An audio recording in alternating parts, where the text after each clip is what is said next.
The studio lights were brighter than Irwin expected. Not harsh exactly, just relentless. They poured down from every angle, catching the fine dust in the air, turning it into a soft, glittering haze. Normally, he loved lights like these. Cameras had been part of his life since before he could properly remember, since khaki shorts, zoo paths, and his father's voice echoing with excitement about crocodiles and conservation.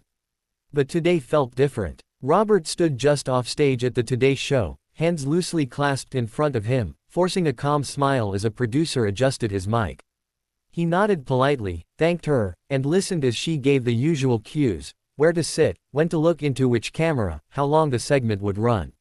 5 minutes, maybe 6 if the banter was good. It'll be fun, she said brightly. The hosts are excited to have you. Robert smiled again. He always smiled. That was part of the job. He inhaled slowly, grounding himself. He was here to talk about wildlife conservation, the new global initiative he was launching, and the legacy of his family's work. Simple, meaningful, important. 3, 2, 1. The theme music swelled, applause rolled across the studio, and Robert walked out onto the set. The hosts greeted him with enthusiasm that felt just a little too polished. Laughter came quickly, the kind that landed half a second late.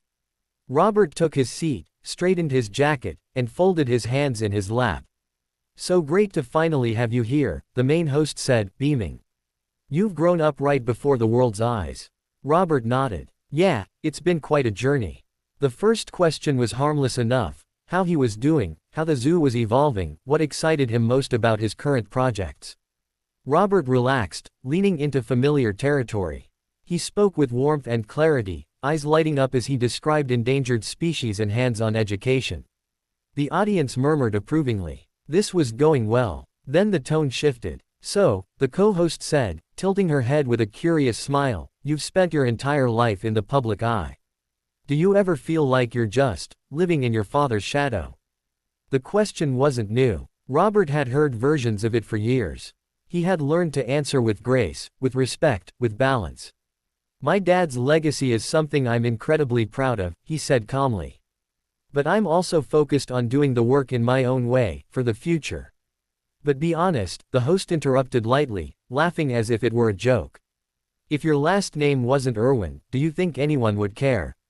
The laughter from the hosts came fast. Too fast. The audience hesitated, unsure. Robert blinked once. Inside, something tightened. He kept his voice steady. "I think passion and hard work matter. Names might open doors, but it's what you do after that." "Right," the co-host cut in, nodding exaggeratedly. "Because some people say you've basically inherited a career." There it was. The word inherited hung in the air like a bad smell. Robert shifted slightly in his seat. He glanced toward the camera, then back at the hosts. His smile was still there, but thinner now, stretched like fabric pulled too tight. "I wouldn't say conservation is something you inherit," he replied. "It's something you commit your life to." The main host chuckled. "But you didn't exactly choose a normal path, did you? No college dorms, no struggling years. You were famous before you could walk." A few uncomfortable laughs rippled through the studio. Robert felt heat rise in his chest. He had expected curiosity, maybe even tough questions, but this felt different. This felt pointed. "I made choices," he said carefully. "And I've worked extremely hard behind the scenes, long hours, fieldwork. Fundraising. Sure," the co-host said, smiling sweetly. "But let's talk about the elephant in the room. Your dad was a global icon. Some critics say you're more of a mascot than a conservationist." The word mascot hit harder than he expected. For a moment, Robert didn't speak. His jaw tightened, eyes flicking downward, then back up. "I don't agree with that," he said quietly. The host leaned forward. "But doesn't it bother you? Living off a brand rather than building one?" A sharp silence followed. Robert could feel his pulse in his ears. He thought of early mornings at the zoo, hands muddy, boots soaked. He thought of injured animals, of late-night planning meetings, of moments when the weight of expectation felt unbearable. He thought of his father, not the icon, not the brand, but the man who had taught him kindness, respect, and courage. "This interview was supposed to be about conservation," Robert said, his voice firm now. "Not tearing someone down for their last name." The main host raised his hands slightly. "We're just asking what everyone's thinking. No, Robert replied, shaking his head. You're not. The audience stirred. A producer off camera shifted nervously. The co-host tried to recover, laughing lightly. Hey, it's all in good fun. We're just being honest. Robert leaned forward, placing his hands on his knees. His smile was gone now, replaced by something quieter and stronger. Honesty without respect is just cruelty, he said. The studio went still. The main host cleared his throat. All right, let's not get too serious. I think we should, Robert interrupted. His voice didn't rise, but it carried. Because young people watching this might think their worth is decided by where they come from instead of what they stand for. A murmur of agreement rippled through the audience. The co-host glanced at the clock, then back at Robert. We're running out of time anyway. Robert straightened. Then I'll make this quick, he said. I didn't come here to defend my existence. I came here to talk about protecting wildlife and the planet. If that's not something you respect, then I don't think this is the right place for me. The host stared at him, smiles frozen. Robert, the main host began. But Robert was already standing. The chair scraped softly against the studio floor as he rose, unclipping his mic with calm, deliberate movements. Gasps echoed through the audience. A producer rushed forward, whispering urgently, but Robert shook his head. He turned back to the hosts one last time. I hope one day interviews like this remember that kindness matters, he said evenly. Especially on live television. And then he walked. Not rushed. Not dramatic. Just steady steps across the set, past the cameras, past the lights that now felt blinding instead of warm. Behind him, the host scrambled. Well, there you have it, the main host stammered, forcing a laugh. Live TV, folks. But the laughter didn't come. Backstage, Robert exhaled for the first time in minutes. His hands trembled slightly, adrenaline still surging. A staff member approached, apologetic, flustered, but Robert barely heard her. His thoughts were already racing, about how this moment would be clipped, shared, twisted. He paused near the exit, sunlight spilling in through the glass doors ahead. For the first time that day, the light felt real.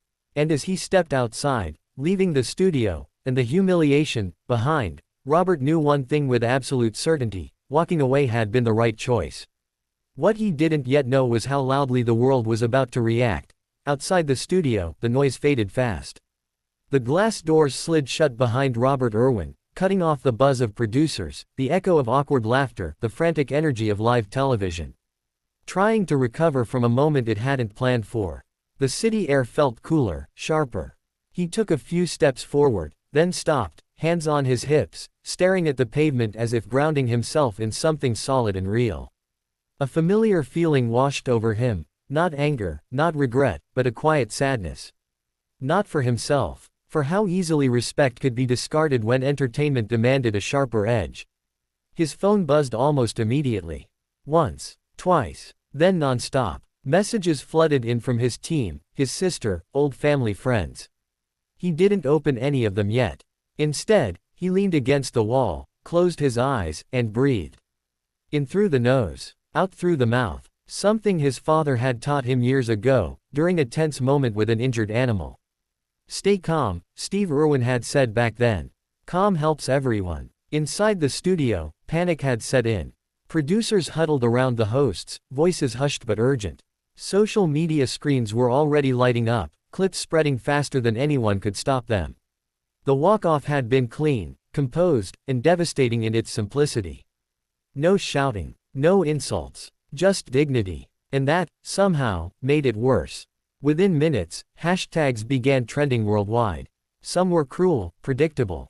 But most weren't. People replayed the moment Robert said, "Honesty without respect is just cruelty." They replayed the silence afterward. They replayed the walk. And they sided with him. Back outside, Robert finally checked his phone. The first message he opened was from Bindi. "I'm proud of you. So proud." His throat tightened. More messages followed, conservationists, educators, parents, even former critics. People who saw themselves in that moment. People who had been dismissed, minimized, reduced to labels they never chose. A black SUV pulled up to the curb. His driver stepped out, concern etched across his face. "You okay?" he asked softly. Robert nodded. "Yeah, I am." As the car pulled away, he looked out the window, watching the city blur past. For years, he had carefully navigated interviews, softened answers, absorbed comments meant to provoke. He'd done it to protect the mission, to keep the focus where it belonged. But maybe silence had started to feel like permission. That afternoon, the network released a carefully worded statement about unexpected tensions and diverse perspectives. It satisfied no one. Clips from the interview were already dissected by journalists, body language experts, and commentators who rarely agreed on anything, except this. The interview had crossed a line.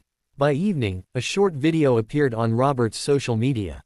No fancy editing, no dramatic music, just him, sitting outdoors at the zoo, birds calling softly in the background. "Hey everyone," he began. "I want to thank you for the support. I walked away today not because I was angry, but because respect matters, especially when we're talking to young people about their future." He paused, choosing his words carefully. Conservation isn't about names or fame. It's about responsibility. And I'll always choose that. The video went viral within an hour. Sponsors reached out, not to drop him, as some had predicted, but to stand with him. Donations to wildlife organizations spiked. Teachers shared the clip in classrooms. Parents wrote about using the moment to talk to their kids about self-worth. The irony wasn't lost on anyone. An interview meant to belittle him had amplified his voice more than any polished segment ever could. Late that night, Robert sat alone near the enclosure of a rescued crocodile, moonlight shimmering across the water. This was his favorite place to think. The world felt quieter here, stripped of commentary and cameras. He thought about the boy he used to be, nervous on his first TV appearance, trying so hard to live up to a name that felt both like armor and weight. He thought about how many times he'd smiled through discomfort because it seemed easier. Tonight, that felt different. Walking away hadn't closed a door. It had opened one. The next morning, headlines shifted tone. Robert Irwin redefines grace on live TV. A masterclass in self-respect. When walking away speaks louder than words.